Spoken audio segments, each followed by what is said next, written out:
Not everybody is worth working with. Not all listings are worth taking. These people made it very clear on day one that they would be a colossal pain in the ass. Clients from hell.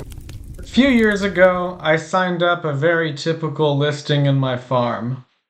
The sellers tried quite hard to negotiate the commission and were unwilling to take my advice on the list price. Normally, I would avoid sellers like this, but decided to take the risk because I was at least able to win the commission negotiation and compromise on the list price. It was obvious that they'd be very difficult to work with. They were very disappointed with my opinion of the value and refused to embrace the most relevant comps. During our second appointment, we were filling out the disclosures in the kitchen. They both had a sheepish look on their face when they randomly asked, "So, Jeremy, where do you usually stand during open houses?"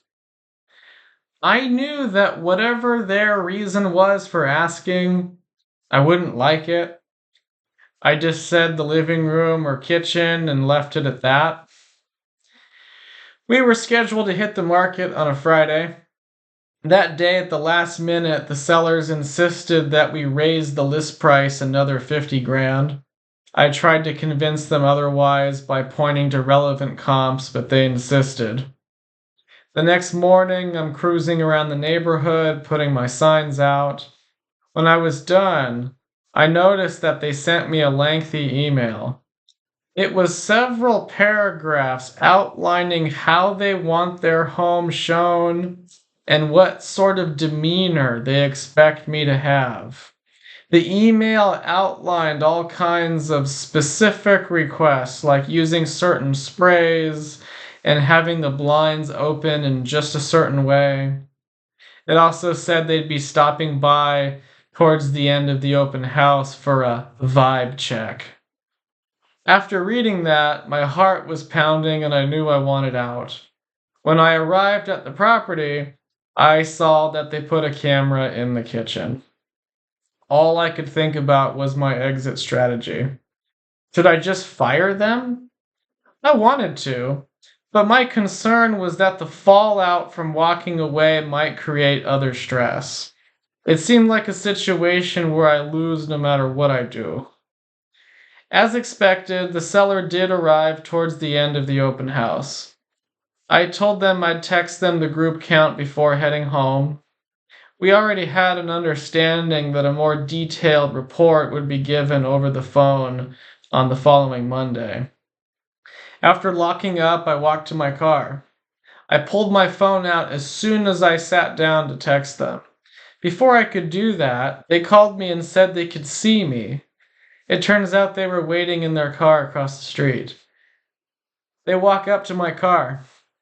I get out and inform them that the traffic was slow, there was not much else to report as of then, and that I would let them know how the next open house would go. I was desperate to end the conversation and move on. I thought I accomplished that, but then they tapped on my passenger window after I turned the ignition. I rolled the window down. The seller said, "By the way, what did you think of the email I sent?" I paused way too long to pretend I didn't have strong feelings about it.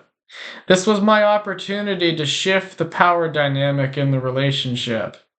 They clearly felt powerful because they were assuming I badly wanted the sale, but the truth was that I was dying to be fired. I said, "Well, I really don't need to be told what to say at open houses or what sort of demeanor to have. Your email makes me think you guys are worried about how I'm going to handle things. If there's anything about me or my style that makes you uncomfortable, it's okay to look at other options."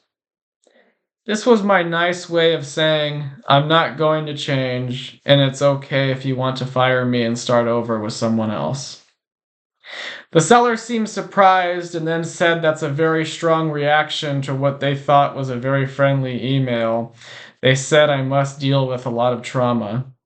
I wasn't expecting a comment like that and can't remember what I said.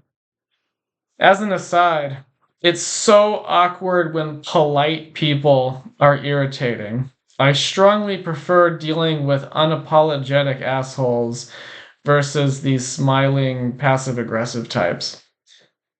As expected, there was very minimal activity on their property. This was because they insisted on such a high list price.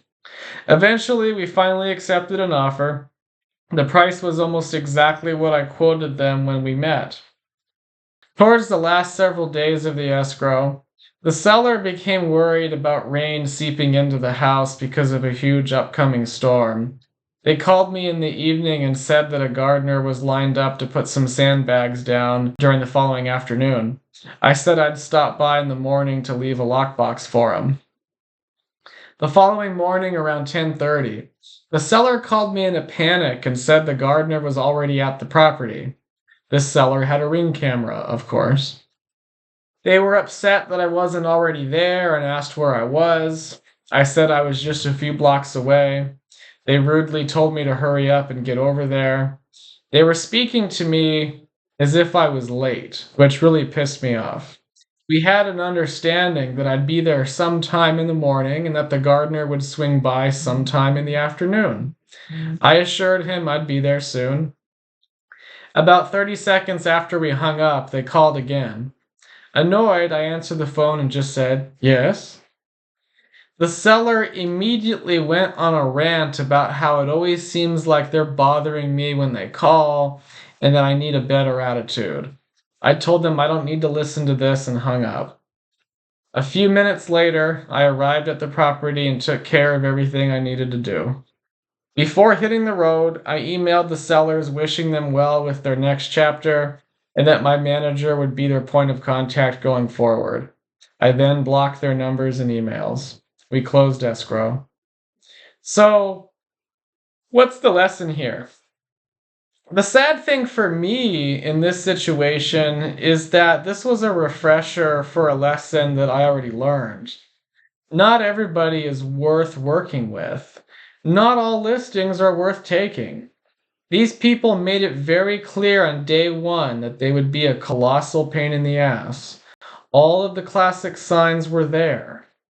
They tried very hard to negotiate the commission. They were offended by my opinion of the value. They would not take my advice on the list price. They were very proud of their house, in an annoying way. They asked questions that were clearly downstream from paranoia and lack of trust.